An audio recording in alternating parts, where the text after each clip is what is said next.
Hello, नमस्कार, जय हिंद, वंदे मातरम। दोस्तों, स्वागत है आप सभी का आपके अपने YouTube परिवार राजस्थान क्लासेस पर।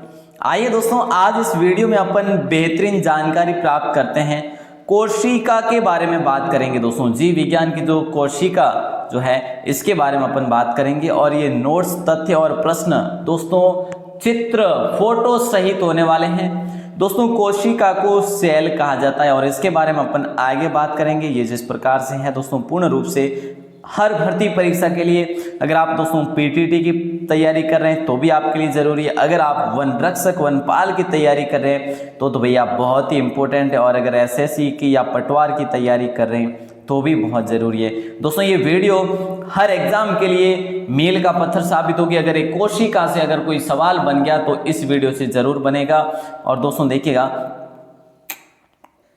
यहां पर क्या है, यहां पर दोस्तों क्या पूछा जा रहा है कि भी कोशिका, देखिए कोशिका जो है, ये कोशिका का अध्ययन साइटोलॉजी कहलाता है। दोस्तों क्या कहलाता है? साइटोलॉजी कहलाता है। दोस्तों, कोशिका का अध्ययन हमेशा साइटोलॉजी कहलाएगा।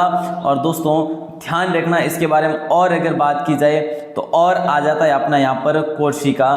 कोशिका का अंग्रेजी शब्द जो है ना सेल है। दोस्तों, कोशिका का अंग्रेजी शब्द जो है वो क्या है? वो सेल है। और लैटिन भाषा के सेलुला शब्द से लिया गया है। कौन सी भाषा से लिया गया? लैटिन भाषा के सेलुला शब्द से लिया गया है, जिसका अर्थ होता है एक छोटा सा कमरा। क्या? जिसका अर्थ क्या होता है? एक छोटा सा कमरा।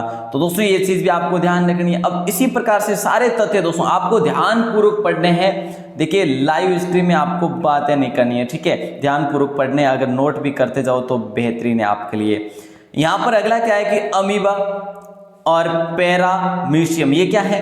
देखिए कोशिका, देखिए दोस्तों एक कोशिकीय जीव में केवल एक ही कोशिका सभी जैविक कार्य करती है। क्या? कि एक कोशिकीय जो जीव होता है उसमें केवल एक ही कोशिका सभी जैविक कार्य करती है। और दोस्तों ये अमीबा इस प्रकार का होता है और पैरामीशियम इस प्रकार का होता है। देखिए अमीबा और पैरामीशियम एक कोशिकीय जीव के क्या है? उदाहरण है मेरे दोस्तों, ये इसके उदाहरण है। ठीक है, चलो तो ध्यान रखना, अच्छा सा क्वेश्चन है। अब आगे की बात करें तो दोस्तों देखिएगा, कोशिका, कोशिका ऐसे जीव जिनका शरीर अनेक कोशिकाओं से मिलकर बना होता है।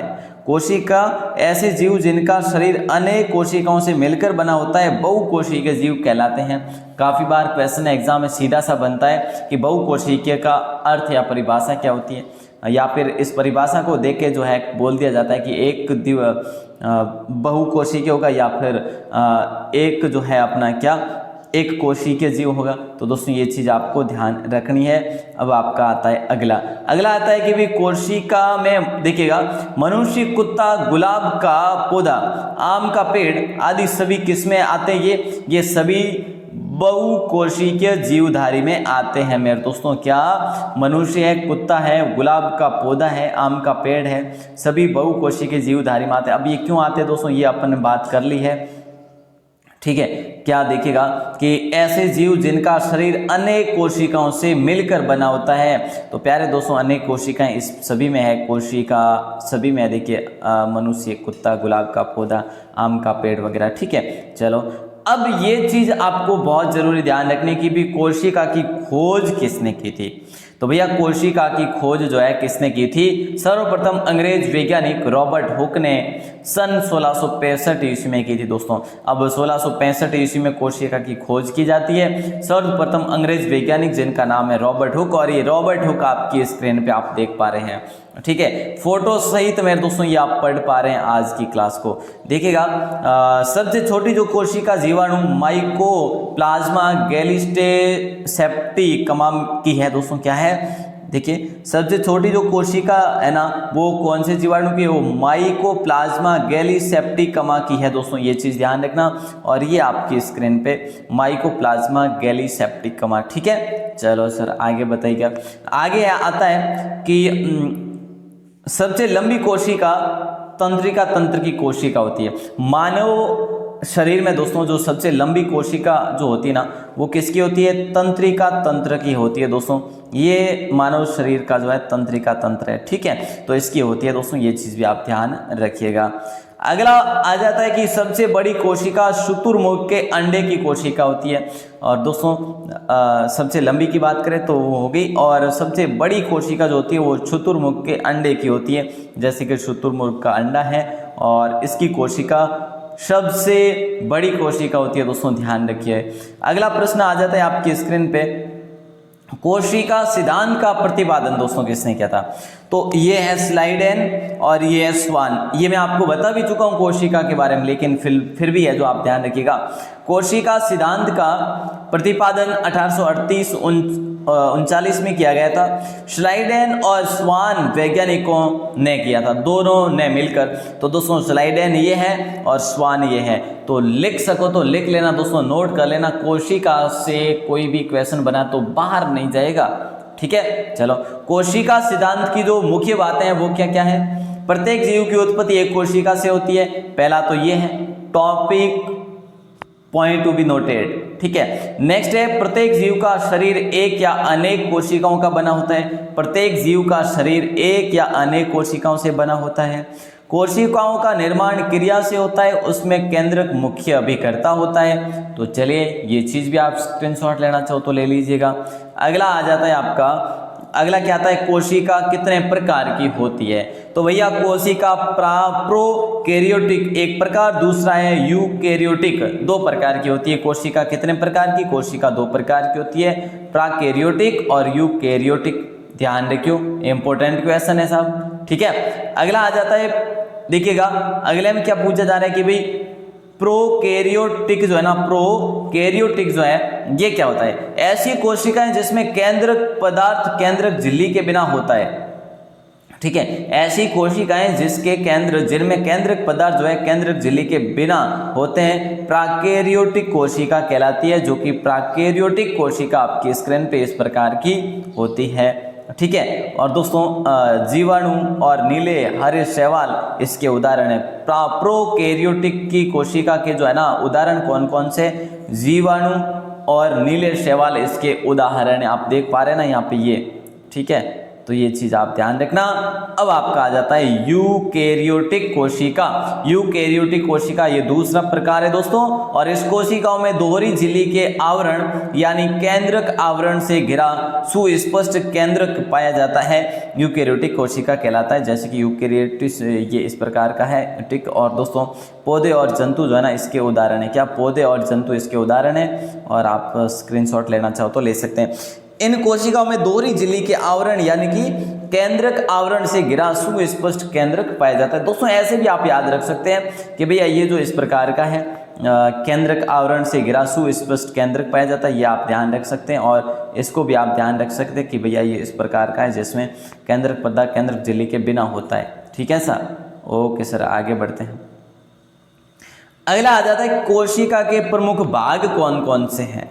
देखिए दोस्तों, कोशिका भित्ति है, कोशिका झिल्ली है, तारक काय भी कोशिका का ही भाग है, अंतःप्रद्रव्यवी जालिका भी इसी का भाग है, राइबोसोम, माइटोकॉन्ड्रिया, गोल्जी काय, लाइसोसोम, लवक, रसगाणी और केंद्रक, ये सारे के सारे भैया कोशिका के प्रमुख भाग है। याद कर लियो, बहुत ही इंपॉर्टेंट क्वेश्चन है।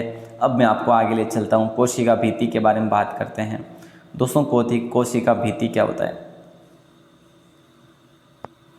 कोशिका भित्ति की बात करें दोस्तों तो कोशिका भित्ति को कहा जाता है इंग्लिश में सेल वॉल, ठीक है, सेल वॉल कहा जाता है। यह केवल पादप कोशिका में पाई जाती है। अब आपसे क्वेश्चन डायरेक्टली पूछा जाता है कि भैया ये जो अपनी कोशिका भित्ति जो है किस में पाई जाती है? तो दोस्तों पादप कोशिका में पाई जाती है। ये सेलुलोज की बनी होती है। दोस्तों किसकी बनी होती है कोशिका भित्ति? कोशिका भित्ति सेलुलोज की बनी होती है। और दोस्तों ये कोशिका भित्ति आप देख ही पा रहे हैं, ये वाली है ना।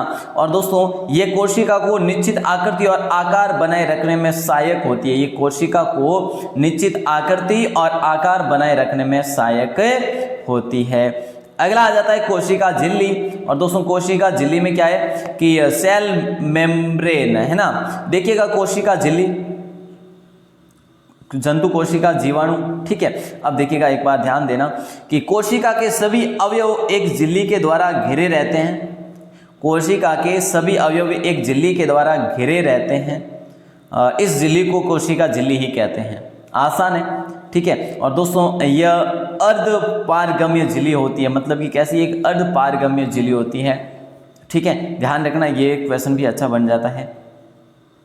कोशिका झिल्ली के बारे में और बात करें तो इसका मुख्य कार्य कोशिका के अंदर जाने वाले और अंदर से बाहर आने वाले पदार्थों का निर्धारण करना होता है।